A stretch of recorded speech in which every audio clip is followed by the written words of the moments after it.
No need to adjust your screens, folks. This indeed is an Ibis e-bike. They are one of the last premier brands holding out from that electric mountain bike market, but they just introduced the Ibis Oso 155, 170 travel, Bosch motor, 750 watt-hour battery, and we are here to tell you if it's any good or not.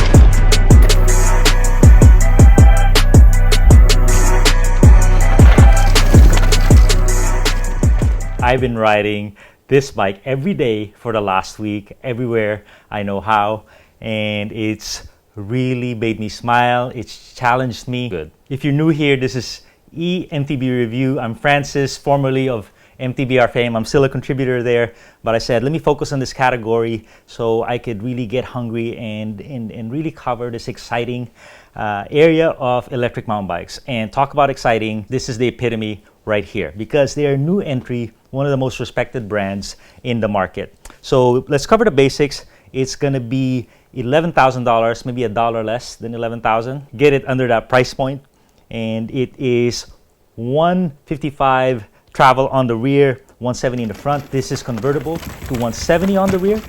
It's gonna have mullet wheel size 27-29 on the small and medium, but 29er on the large and extra large.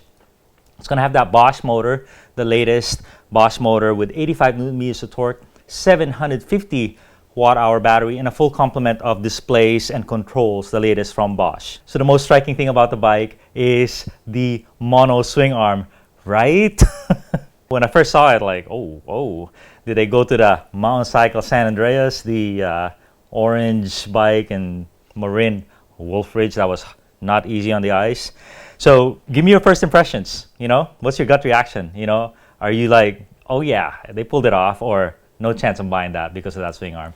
Or are you kind of somewhere in the middle? Post in the comments right now. I want to hear your gut reaction. Okay, so it's a mono rear swing arm. It has some very specific design functionality.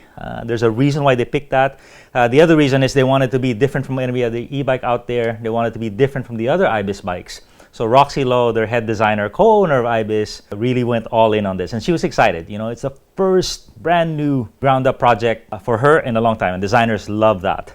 And it is a DW link suspension. That's very important to note. A lot of these mono swing arm bikes are single pivot, and they just don't ride that well. This is a full DW link bike with those two linkages. To get deeper insight on this bike, we paid a visit to head designer Roxy Lowe. Sometimes the faster that you draw, the faster ideas come. Really?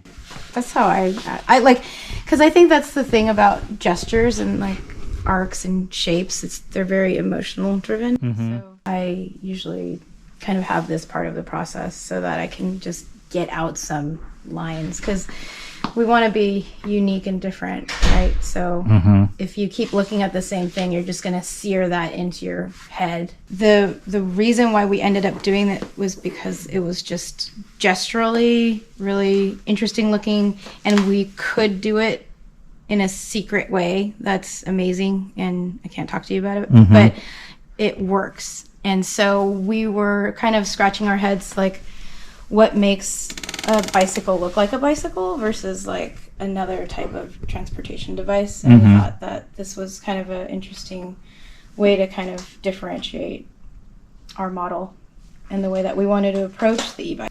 A big part of the factor was not just the form but also the function, and by doing the mono swing arm you have clearance which you otherwise would be unable to bring those chainstays as short. I think there's always like evolution of shapes, and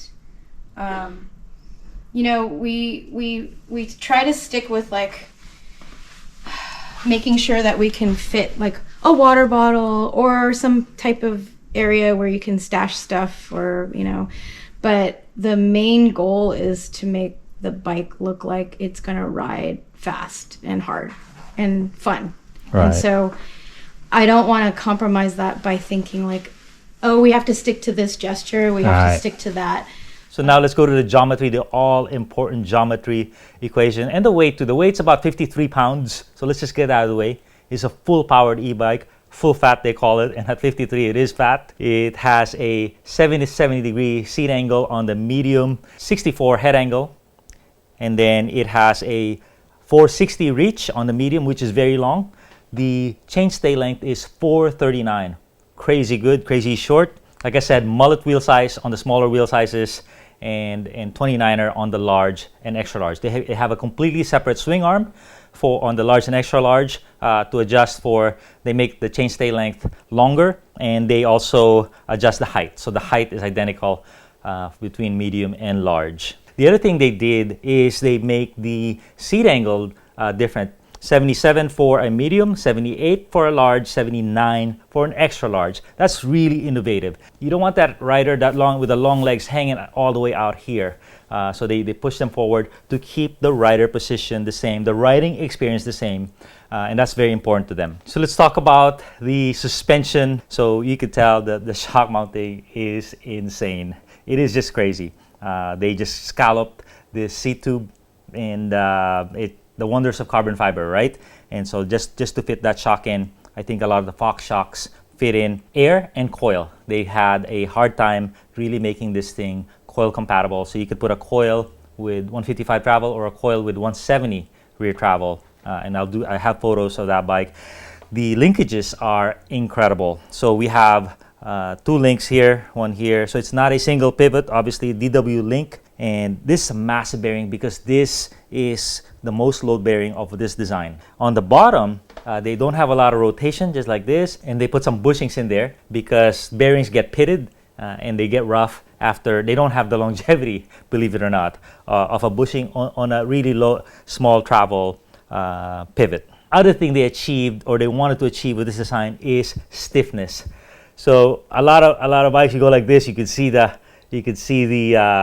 rear triangle move. Aside from your wheel, the wheel moves for sure, but this is the stiffest that I felt, bike or e-bike. This bike is really modeled after the Ibis Ripmo, something that's very real estate efficient. So this thing, you look at that top tube clearance, this is a 160 dropper for me, and I still have a little bit left. Maybe I can go 170, I'm not sure, but I could have room for a 28-ounce water bottle. I think I can go longer too if I tilt the bottle this way, kind of elevate the rear of it because there's space there.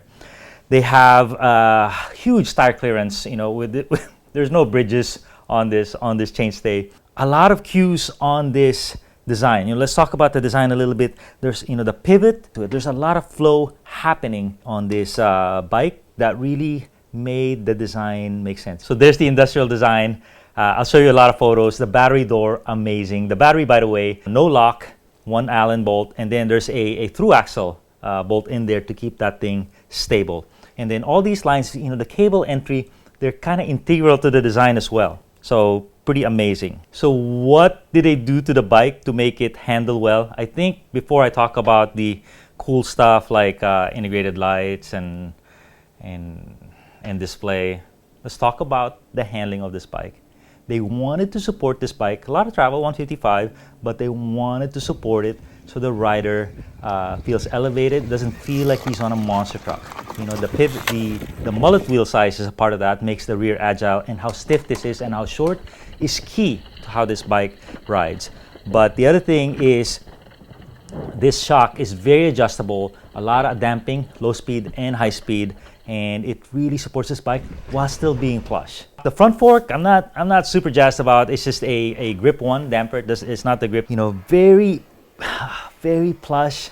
But supported suspension is how I describe this. And everything seems low to the ground. You have some good clearance, and the center of gravity seems low. And let me tell you, every time I ride the bike, I discover something new. I'm all like, wow. It's on par with my Gen 3 Levo, my favorite bike of all time in handling. Like, oh wow, it might surpass that. It might be as good as my Enduro or my Fezzari LaSalle Peak. It's very deep, and I think I've gotten through the paint, but I'm still on the primer. Something really unique is integrated lights Look at that. I'm a huge proponent of that because I bike to the trails. The reason why I e-bike so much these days is because I bike to the trail. And instead of one trail 3 miles away, I can bike to like 5 trails as far as 10 miles away. And I get on some country roads, lane and a half roads to get to the trail. And it's almost as fast as driving. But I always tell people you need lights. Put your lights on. You know, these drivers, they don't see you. They don't anticipate your speed. So, and daytime running lights, these lights are. And they're made by LUPINE. The front is 600 or 900 lumens. And it's awesome, but it has a weakness, which is it is a commuter light. So it has a shape like this, kind of shaped like the road. So it's not as wide as some of the great new bike lights out there today. So it can be complemented with a wide beam if you want to. Another unique element is, aside from the battery, is the charging port. It's down there, and it's got a little magnet. And super cool design element, not getting into components, is the spec of 220 mil rotors, 220 front and rear. You know, that's pretty rare. It makes the bike feel a lot more responsive and agile. The brakes are awesome. You know, they are Shimano XT. So they mix Shimano and SRAM. You know, they're not afraid. Components are GX, cassette, chain, I believe. I'm not sure what this crank is. I believe it's an EX, and I think the shifter is EX. The dropper is bike yoke. It is the high-end bike yoke. So very smooth. I think it's on needle bearings, and that's why it's smooth even at an angle. The Bosch, instead of putting it here where it's kind of a pain, they put it on the side, offset. Strange, you know. It's not centered. It's not on the top tube. It's not in the middle, and it's like not exactly on the bar. So I felt like if I had an unplanned get off, I would hit it with my knee. Maybe I should just loosen this a little bit so it doesn't crush me. The switch itself, the latest Bosch is here. It's pretty trick, but it's a little too big for an experienced rider, and the button feel is not good. I'll tell you that right now. Every time I pressed it to go lower power or higher power, it would not do what I wanted to. It would always double press or triple press. The light switch is here too. So you just press the plus button for a while, and boom, your lights are on. High beam, low beam is here. The Bosch motor is one of the best. It's got 85 Newton meters of torque, but it feels like 90 or 92, more than Specialized sometimes, because I think it has a wider torque band. It gives you the torque through a wider range of RPMs. This one's really responsive, so you can see a rock or a face and you go wham, especially if you're in E-MTB mode, gives you full power right away. So what do I think of the bike? Today, as it sits, it's one of the best e-mountain bikes that exists. And I've tried maybe 30 in the last 2 years. So I know a little bit about them. Like, how can they make a great bike on their first effort? How is that possible? And the reason is, it's their third e-bike. The first two they scrapped. They weren't not good enough. It is their third effort. 6 years in the making, basically. You can say the other two efforts were wasted, but they're not. They're like startups. You know, they were good failures because they learned what to do. You know, why is it not a mid-powered or lightweight e-bike? It's because they started it 6 years ago. You know, that's what people were building then. And still, this is the heart of the market. You can't build a lightweight e-bike until you have this. This is what everybody wants. Not everybody, but the core of the market. You know, when they want a second bike, they probably want an Orbea Rise or a Levo SL. Then they go there. Or what's that new one? Pivot SL. But first, take care of business, and then make your auxiliary, your niche markets. So basically, what I love about the bike is the ride quality. It is so plush and buttery. You know, these pivots are amazing. The TW link is good. When I'm climbing, I don't see it bobbing. But when it's time to rally, it feels like a 45-pound bike. It's crazy. But what it really does well that I haven't seen in many bikes aside from my Gen 3 Levo is how responsive the rear end is. You know, boom, pump, turn, jump.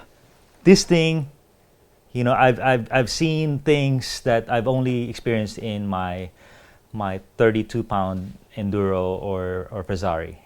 It seems to be really good in the handling department, the stiffness department. Planted in the front, but really lively, a lively front and rear balance. So it's an expensive bike, and you know, I think they made the right choices. I don't like bikes with XX1 and XTR, on the drivetrain, on the chain. You're gonna consume that stuff. Spend the money on the suspension and the brakes and the motor. Okay, what don't I like about this bike? I don't like the fork, grip one. It's a good stock tune, but I do like the damping adjustments, 4 damping adjustments of the grip 2. So I wish it had that at least. The Bosch is a great system, but I don't like this display where it's at. This trigger, no good. The Bosch, as good as it is, it makes this high pitched noise. So it's more than the Bros, more than the Shimano EP8, and more than those new super quiet motors for sure.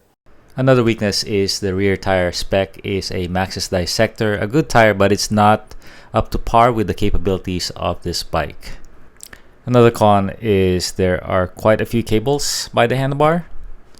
And then another one is it's quite a heavy bike, 53 pounds. And there's no actually easy way to hold it by the chainstay.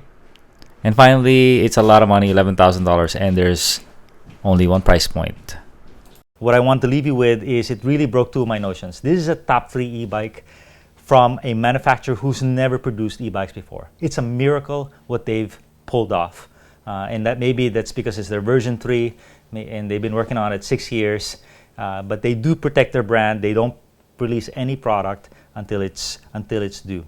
The second notion is, can an e-bike ride as well as a mountain bike? The answer is yes. I think this e-bike rides better than many enduro bikes.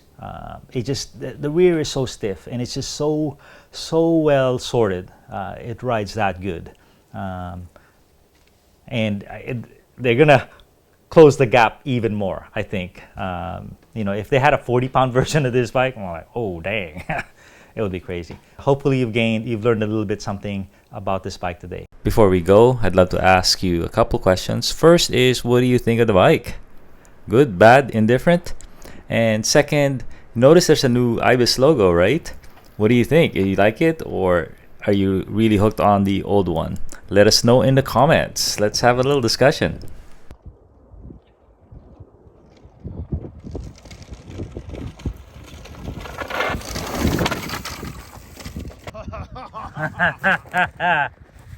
You liking it, huh?